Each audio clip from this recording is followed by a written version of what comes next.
continue our discussion on resonance structures. Before we proceed to resonance structures, I want to highlight some important points in drawing a loose structure. For example, if you are given a problem to solve or to draw a loose structure for this would form maybe two different loose structures. Let's say carbon is at center, another carbon would be at the center, and then we can have the hydrogens as such,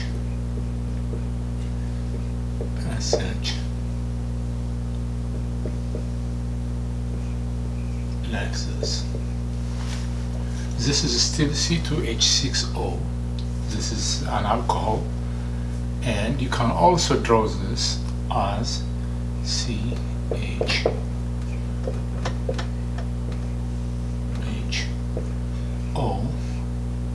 CH. This is still C2H6O. So these two are not the same compounds, they are different compounds, and they are actually called isomers. Specifically, they are called constitutional isomers. That means they have different loose structures, they are bonded differently, so they are different compounds. So these are two different compounds.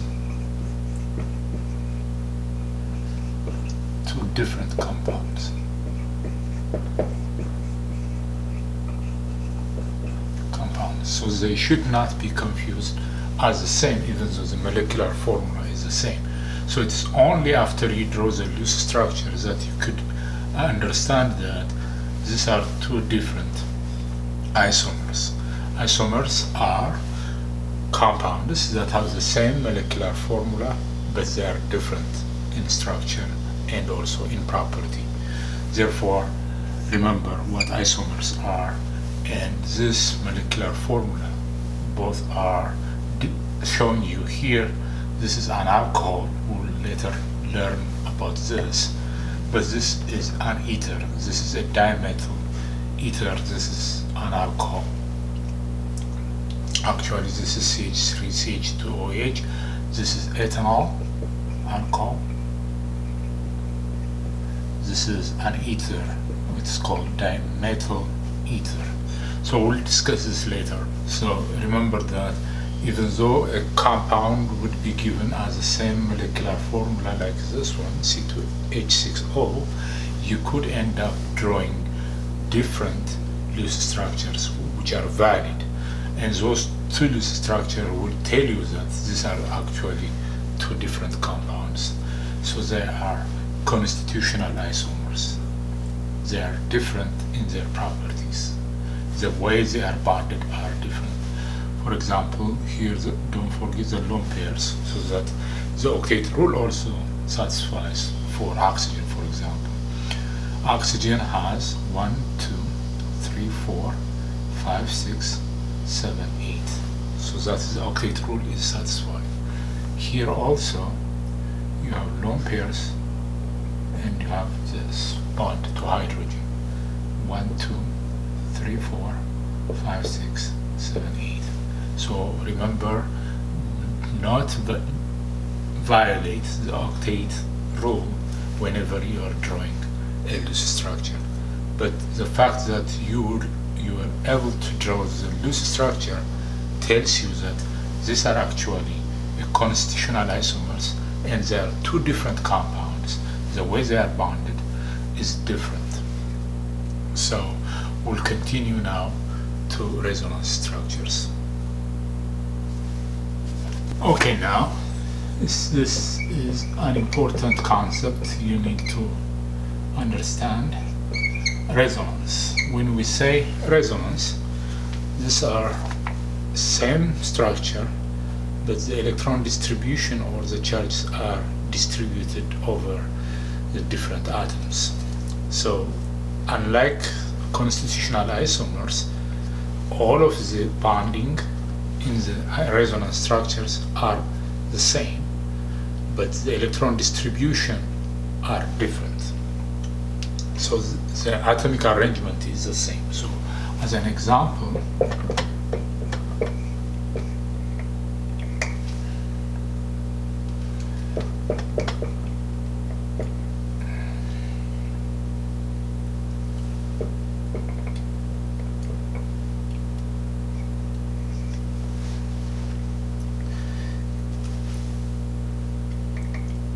if you have such structure, the resonance for this would be, the symbol for resonance is like this, the double arrow, and it only shows you that electrons have been moved, not the atoms. So rule number 1, do not move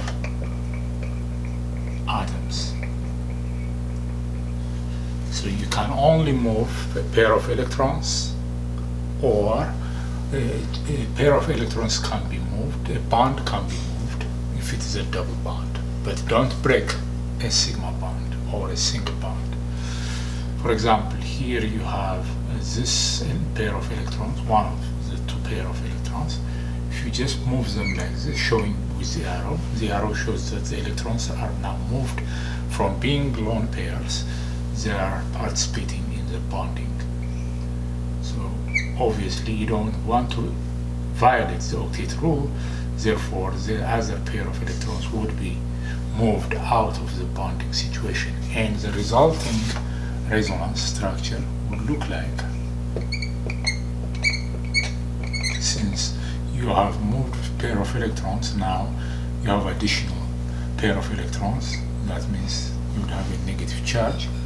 Here you have made a new double bond, nitrogen.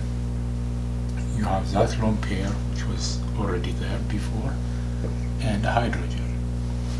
So this structure now is the resonance structure of this one, or that is the resonance structure for this one. So the resonance structure is not an actually that's not what the reality is. So this molecule actually exists as a hybrid of all of these resonance structures. So when we say a resonance structure, we meant that there is a possibility that the electrons can delocalized, meaning moved, and make a new structure. But as you see, hydrogen is still in the position, carbon is still in the same position, oxygen is in the same, nitrogen is in the same position, hydrogen. So the loose structure, the main framework, doesn't change. So remember, when we say resonance, it is a possibility of that the electron cloud or the electron density can be moved from one atom to the other. So do not move atoms. And they are not equilibrium. It's not an equilibrium. It's not a reaction. We are not saying they are in equilibrium to one another. The molecule as a whole exists as a hybrid or as a combination of the average of all this. So that's why they are not in equilibrium. Third, they are also not isomers. You cannot call them isomers. As I already showed you in the previous section, constitutional isomers is when the bonding sequence is different from one another. For example, here, as I said, hydrogen is bonded to this carbon, still this hydrogen is bonded to that carbon. So in a resonance structure, when you draw a resonance structure, you still keep the overall skeleton or the framework of the compound itself. So in the rules, I will also show you that if you have started from overall negative charge, the next resonance structure should have also a negative charge. If, for example, we started from something, a positive charge species, the resonance structure you would be drawing should have a positive charge. That means charge is conserved. Charge is conserved. You don't change the overall charge. For example, if you have started from a neutral molecule, even though there is a split in charge, it should be a plus and a minus so that it cancels out to be neutral. So the octet rule still applies, and for a neutral molecule, and the same number of unpaired electrons should be also exist overall. Now I want to give you another example.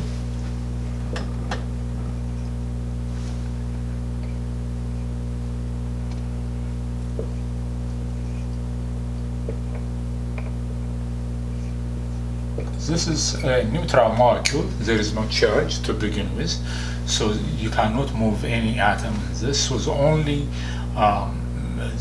bond that could participate in resonance structure would be only the carbon-oxygen double bond.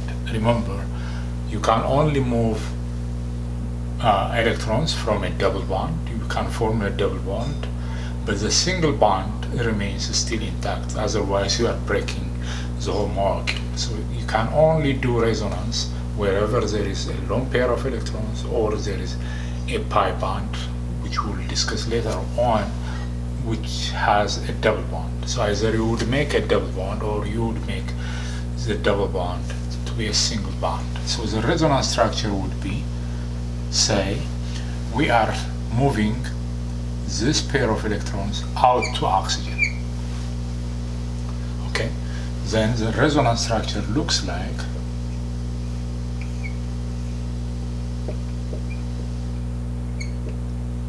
a negative charge, of course a new charge that came, and you have CH3, but you have to put a positive charge because you have moved out a pair of electrons from carbon, which is, this is carbon.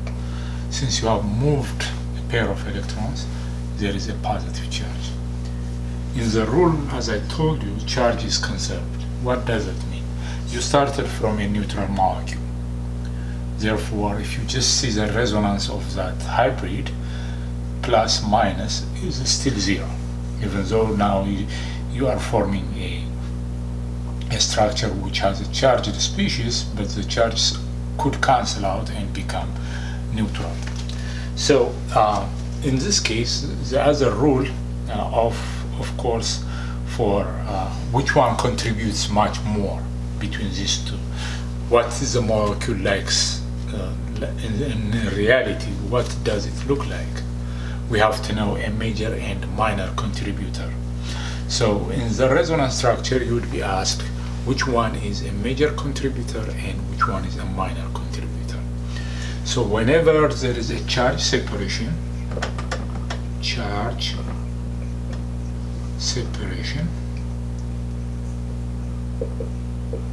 that is a minor contributor to the overall structure. So in this case, and also from a double bond, you become a single bond. The more bonded pairs you have, the more stable that compound is. Therefore, this structure is a major contributor in the resonance. This is a minor contributor in the resonance. They are not contributing much into the actual existence of this molecule. The reason why we are calling this minor contributor is, remember this, one, we have already made, instead of a bonding situation, we have taken out the electrons to be lone pairs.